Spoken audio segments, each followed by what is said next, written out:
গত বছরের গণহত্যা গুমের দায়ে যেই 25 জন বর্তমান সাবেক সেনা কর্মকর্তাকে জেলে নেবার জন্য চার্জশিট দেওয়া হয়েছে, তারা জেলে যেতে চান না।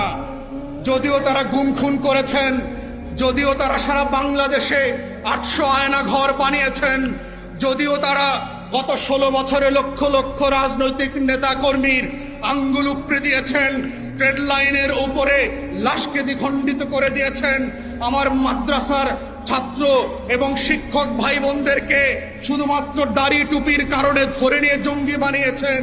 এত এত অপরাধ করবার পরেও ওনারা নিজেদেরকে মাসুম মনে করেন, ওনারা নিজেদেরকে মনে করেন আমাদেরকে এসি রুমে রাখতে হবে। আমরা কি কাশিমপুর আর কেরানীগঞ্জে যেতে চাই না। বাংলাদেশটাকে কারো বাপদাদার কাছে বেচে দিয়েছি।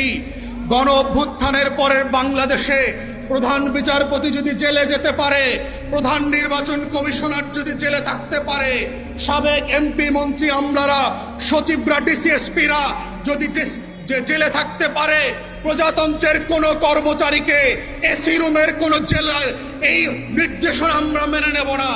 আমাদের বক্তব্য খুব পরিষ্কার, যারা অন্যায় করেছেন, যে ফৌজের মেম্বার হন, তিনি পুলিশের আইজি হন, তিনি র্যাবের ডিজি হন, তিনি সেনা প্রধান হন, প্রজাতন্ত্রের কর্মচারী থেকে শুরু করে সবার জন্য রাষ্ট্রের আইন সমান।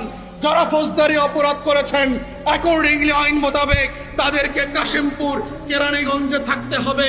কোন স্পেশাল স্ট্যাটাস দেওয়া দিল্লির গোলাম জেনারেলদের জন্য আমরা কখনো মেনে নেব না। অতএব এই লড়াই নতুন বাংলাদেশের লড়াই, আইন সবার জন্য সমান, এটা প্রতিষ্ঠা করবার লড়াই। এবং আমরা চিফ প্রসিকিউটর থেকে শুরু করে স্বরাষ্ট্র উপদেষ্টাকে বলছি, গোলামের রাজনীতি চলবে না। বাংলাদেশের আইন যদি সবার জন্য সমান হয়, রিক্সাওয়ালাকে কেন তার বাড়িতে থাকতে দেওয়া হয় না জেল হিসাবে? কেন টং দোকানদারকে থাকতে দেওয়া হবে না? কেন অন্যদেরকে থাকতে দেওয়া হবে না যার খুশি মতো? এইভাবে রাষ্ট্র চলবে না। অতএব চিফ প্রসিকিউটরকে বলেছি, আপনারা ধন্যবাদ পাওয়ার উপযোগী, কিন্তু অ্যাকর্ডিংলি মাথায় রাখবেন কারাগারের কোনো স্ট্যাটাস থাকতে পারবে না। সবাই একই কারাগারে থাকবে, একই বন্দিত্বের জীবনযাপন করবে, কিন্তু অ্যাট দ্য সেম টাইম ন্যায্যতার সাথে, ইনসাফের সাথে আমরা বিচার করব। শেখ হাসিনার প্রতিও যেন কোনো জুলুম না হয়। ন্যায্যতার সাথে সাবেক আওয়ামী লীগের সকল নেতাকর্মীর বিচার হবে। এটাই নতুন বাংলাদেশে আমাদের ঘোষণা এবং আমাদের লড়াই। আমাদের শত্রুর সাথেও আমরা ইনসাফ করব।